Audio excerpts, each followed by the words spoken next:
ในตอนเช้าของวันที่21เมษายน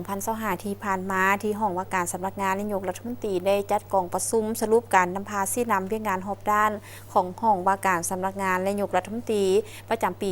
2024และทิศทางแผนเวียกจุดสูงประจำปี2025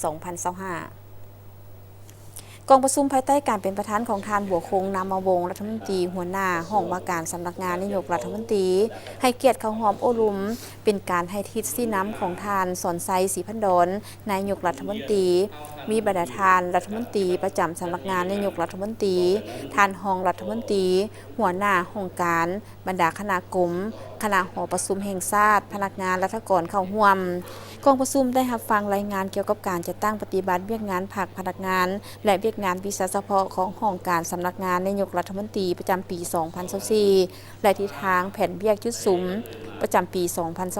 2025โดยได้ยกให้เห็นผลงานอันพ้นเด่นในการปฏิบัติหน้าที่เวียกงานเป็นต้นด้านเวียกงานการเมืองแนวคิดเวียกงานการจัดตั้งพรรคเวียกงานคุ้มครองและก่อสร้างพรรคพนักงานเวียกงานปรับปรุงการจัดตั้งเวียกงานนโยบายเวียกงานองค์การจัดตั้งมหาชนและการจัดตั้งเคลื่อนไหวทางด้านเวียกงานวิชาเฉพาะก็คือเวียกงานเสนาธิการเวียกงานประสานงานและเวียกงานบริการรับใช้เวียกงานกฎกาเวียกงานป้องกันความสงบและเวียกงานสำนักงานตามคำขวัญ 3D เป็นเสนาธิการที่ดีประสานงานที่ดีและบริการรับใช้ที่ดีติดพันกับการปฏิบัติทิศ3หันคือหันเปลี่ยนจากแนวคิดของคอยรอถาแต่คำสั่งไปสู่ความเป็นเจ้าการกว่าเก่าหันจากการเฮ็ดเวียกบ่มีแบบแผนไปสู่การเฮ็ดเวียกที่มีแผนดำเนินงานและแบ่งความรับผิดชอบแบบจัดแจ้งและหันจากระบบการเฮ็ดเวียกหลายขั้นหลายคอร์ดไปสู่การ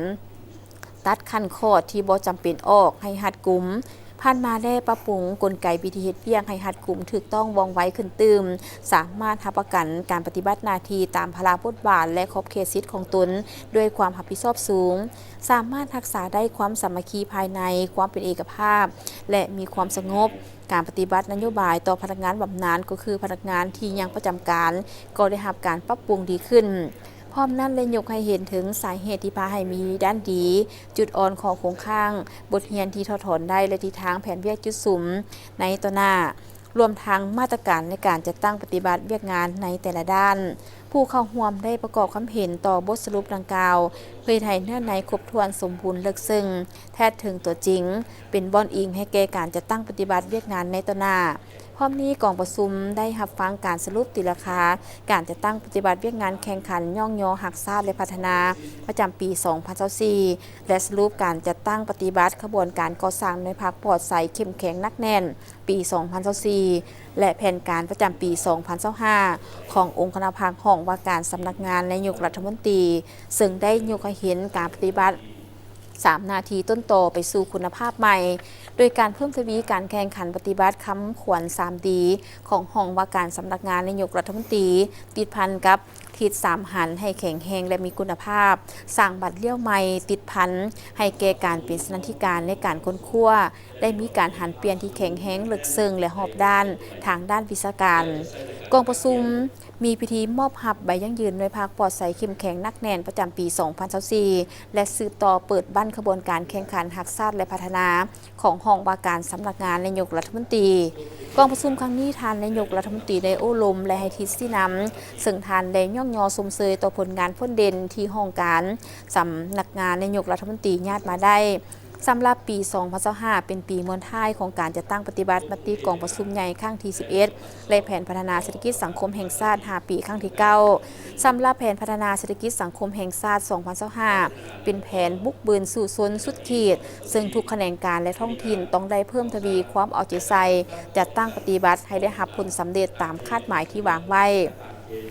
พร้อมทั้งสุ่มใส่จัดตั้งปฏิบัติ2 วาระแห่งชาติและมาตรการแก้ไขความยุ่งยากทางด้านเศรษฐกิจการเงินสืบต่อเอาใจใส่ก้าเกียมการดำเนินกองประชุมใหญ่3 ขั้นติดพันกับการปรับปรุงกงจักการจัดตั้งตามมติของคณะบริหารงานส่วนกลางภาคและมติของสภาแห่งชาติเพิ่มทวีความสามัคคีภายในจัดตั้งปฏิบัติหน้าที่การเมืองที่ได้รับมอบหมายต้องถือเอาการนำพาการเมืองแนวคิดเป็นปัญหาสำคัญกำแน่นแนวทางนโยบายมติคำสั่งและระเบียบการของพรรคและหลัดบังออกให้ลึกซึ้ง การบริหารการจัดการเวียกงานให้มีความว่องไวหันเป็นทันสมัยยกสูงความรู้ความสามารถการเป็นสถานการณ์ช่วยนายกรองนายกรัฐมนตรีและรัฐบาลในการปฏิบัติเวียกงานโดยเฉพาะการก้าเกี่ยมเนื้อในกองประชุมดังกล่าวกองประชุมรัฐบาลห่างบทปราศัยคนคั่ววิจัยปัญหาสั่งรวมเอกสารต่างๆให้ชัดเจนและว่องไว